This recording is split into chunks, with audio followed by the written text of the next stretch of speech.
Notre Dame athletic director Pete Bevecqua made it very, very clear he did not appreciate how the ACC campaigned for its member institution and the head-to-head winner Miami over them.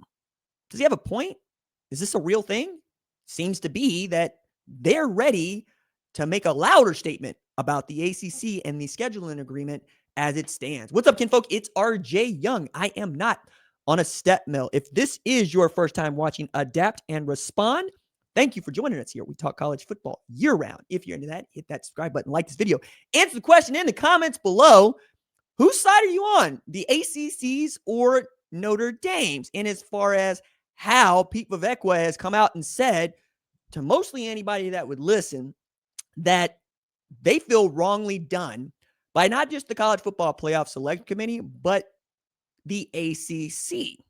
So this stems from Miami and Notre Dame were in a head-to-head week 1, a game that Miami won against Notre Dame. As the season progressed, Notre Dame took on one more loss, started the season 0-2. Their losses, though, are to Miami, a top 15 team, and Texas A&M, a team that had lost all of one game in the regular season. It's pretty strong, especially when you know that Notre Dame reeled off 10 consecutive wins and has a Heisman finalist in Jeremiah Love, who rushed for over 1,300 yards, damn near 1,400 yards, averaged 6.89 yards per carry. CJ Carr played really well. Love also passed Jerome Bettis for all-purpose touchdowns, 21. Really great year for them. They expected to be selected for the college football playoff, not necessarily instead of Miami, but as one of the 12 best teams in the sport.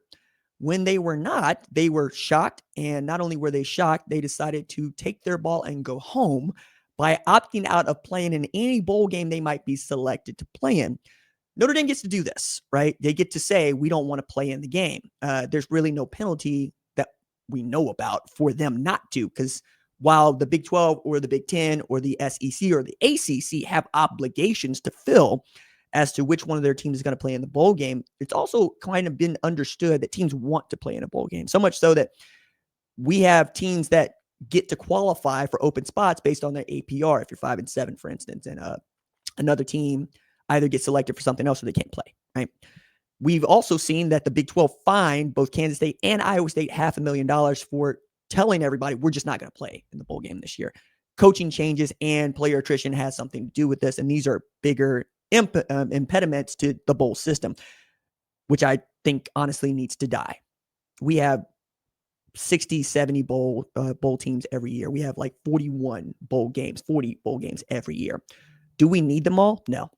But the bowl system was in place as a postseason at a time when we did not have a college football playoff bracket to crown a national champion.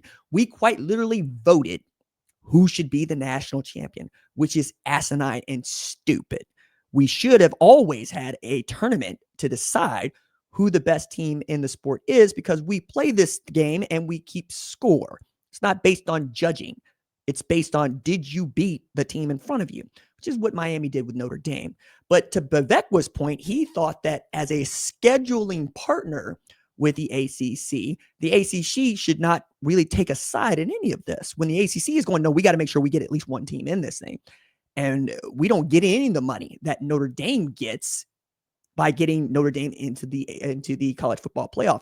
And that's basically because Notre Dame's former athletic director, Jack Swarbrick, and the college football playoff board of managers came up with this idea for the 12-team playoff, in which the conference gets money for making the first round, the quarterfinal, the semifinal, and the national championship game. Last year, the ACC watched Notre Dame take $20 million off the board by getting to the national championship game. And the ACC had to deal with SMU and Texas going as far as they could. In the case of SMU, nowhere. And in the case of Texas, I mean, you beat Clemson and you lose to and you beat Arizona State, you lose to Ohio State. Clemson gets to one round of football. SMU gets to one round of football. Meanwhile, the Notre Dame gets $20 million that it does not have to disperse to the ACC. I can't take Bevecqua seriously on this because that's what this is about. It's not about one team being better than the other. It's about a bottom line. ESPN pays $7.6 billion for the rights to air the college football playoff, and that money gets dispersed out to the conferences. Notre Dame is not a conference member. Why would the ACC advocate for a team that isn't a member institution? And Bevecqua expected that the ACC would take, what, no stance here? No. We do this thing where we play for money. We play for money, we play to win. Miami has decided to join the ACC after being a Big East member for a long time. The same thing is true of Virginia, Duke, Georgia Tech, other teams that were ranked, or should have been ranked in the top 25. I find it fascinating that Notre Dame didn't think this was going to happen, because this is your job to see this is going to happen. Now, when Notre Dame entered into a scheduling agreement with the ACC, that was 2014. We just began the college football playoff, and it had 4 teams. Right? Notre Dame had also been getting the advantage everywhere you went. They got into the 2012 national championship game only to get their asses beat. The same thing happened in 2024, where they got in. They got the home game. They got the 5 seed. They're very happy with this, and they've been able to act elitist. They've been able to act apart. They have not had to join a conference and get the pitfalls that come with that. They only get the advantages. With the scheduling agreement, they play 5 ACC members. Good for them. Maybe good for the ACC teams that they get to play, because Notre Dame has a very large fan base. But when you start to use that fan base and alumni base as a cudgel to try to beat up on other members of a conference, then we got a problem, because you are a GDI in the Divine Nine. You're a GDI in the National Panhellenic. It really doesn't matter. You haven't joined a conference. And the reason that we joined the conference is so that everybody can make a little bit more money, not so that you can make all of the money. So yeah, I would expect the ACC to advocate for its members versus its non-members. And Notre Dame's not a member.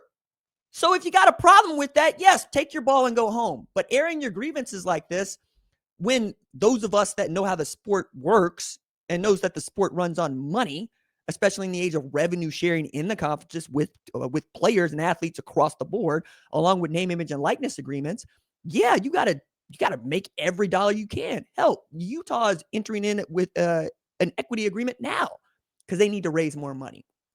I think trying to get public sentiment on your side in this way is a losing battle, because we didn't all go to Notre Dame. As a matter of fact, I've not enjoyed Notre Dame being in an open marriage with the ACC for years. And I've said so on this show.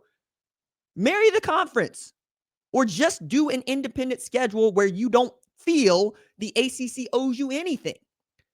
It's Notre Dame be dating other people.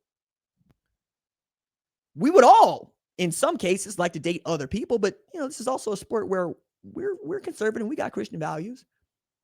Who you are is who you are. Matter of fact, my favorite example of this is actually Ohio State. In 2020, Scott Frost is the head coach of Nebraska. He's telling anybody that'll listen, if the Big Ten doesn't allow us to play college football in 2020 while the SEC and others are playing, we might just leave the conference. Which, okay, fine. What does Nebraska actually contribute to the Big Ten as far as winning in football? Nothing. Nothing. But Nebraska is a brand name, on par with Notre Dame. We might like to make them happy. The Big Ten decided, okay, do what you got to do. Scream, stamp your feet. We're figuring it out.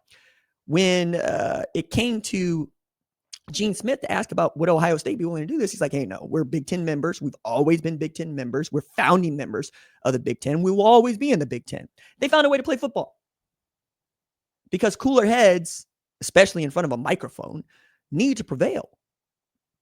It's not just that this happened. It's that this happened, and you're choosing to tell us that the ACC is wrong when really it's you. Either be an independent or join a conference. But you don't get to have your cake and eat it too.